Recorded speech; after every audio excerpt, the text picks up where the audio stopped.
All right, so what if you could pull in a steady income?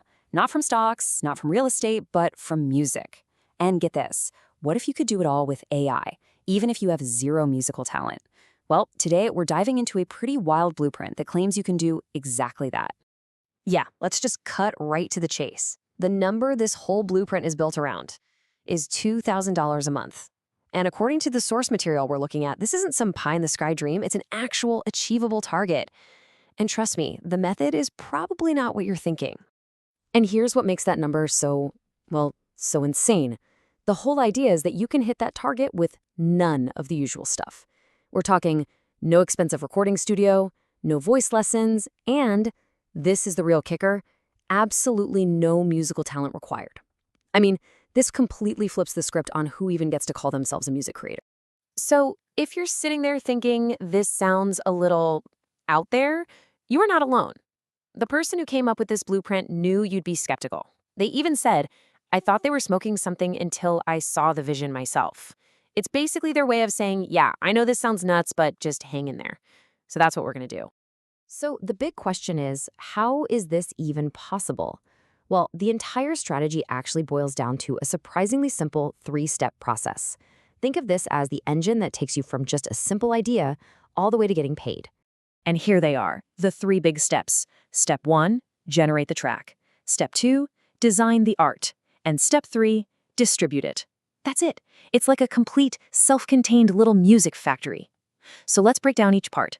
Okay, step 1 is where the magic really happens, creating the actual music. And the tool for this is something called Suno AI. It's wild. You literally just type in a text prompt, something like a hopeful gospel song about getting through tough times. And the AI spits out a totally original track, complete with lyrics, vocals, instruments, the whole shebang. The results can be seriously good. The key here, though, is volume. You're churning out a lot of these. All right, so you've got your song, but every track needs album art, right? You gotta look legit. For that, this blueprint points to a tool called Kittl. It's a design platform that lets you whip up professional-looking album covers super fast. We're talking stuff that looks like a real graphic designer made it, which, let's be honest, is crucial if you want anyone to click on your song on Spotify. And now for step 3, the final piece of the puzzle, and the most important part, getting paid. This is where a service like DistroKid comes in. You basically hand them your AI-generated song and your AI-generated album art. And they blast it out to all the big streaming platforms, Spotify, Apple Music, you name it.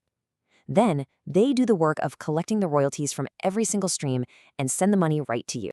Okay, so now we know how it works. But that brings up a really interesting question. With these tools, you could make any kind of music, pop, rock, electronic, whatever. So why does this blueprint focus so specifically on worship music? Well, the answer is all about smart, classic market strategy. The whole strategy hinges on finding something called an underserved niche. The analogy in the source is perfect. Think of it like a huge, hungry crowd, but there are only a few chefs in the kitchen. It's any market where you have a super dedicated audience that's always hungry for new stuff, but there just isn't enough new content being made to satisfy them. And that's where it all clicks into place. According to the source we're looking at, the worship music genre is a perfect example of one of these niches. It's got this massive, passionate, global audience that is always looking for new music to add to their playlists. This makes it a prime target. The source even calls it a potential goldmine. And you can see how the same logic could work for other stuff, right? Like kids' lullabies or meditation music. But a blueprint like this, it's more than just a clever business plan. It kind of forces us to zoom out and ask some much bigger questions. Questions about what music and creativity even are anymore. Is this just automation, or is it a whole new kind of artistry? I mean, just look at this comparison. It really puts the disruption into perspective. The old way, the traditional way of making music, it took years of practice, a ton of money for gear and studio time, and you had to have some serious skill. This AI blueprint just crushes all of that. We're talking about taking a process that costs thousands of dollars and takes years and shrinking it down to a small subscription fee and a few minutes of your time. And that really leaves us with one final and pretty heavy question to think about. This whole blueprint, it's more than just a way to make a few bucks. It's a sign of a massive, massive shift. When a machine can come up with a song, design the art, and even find a path to an audience for you, what does that mean for the future of human creativity? I mean, really, what's our role when a machine can do the whole thing?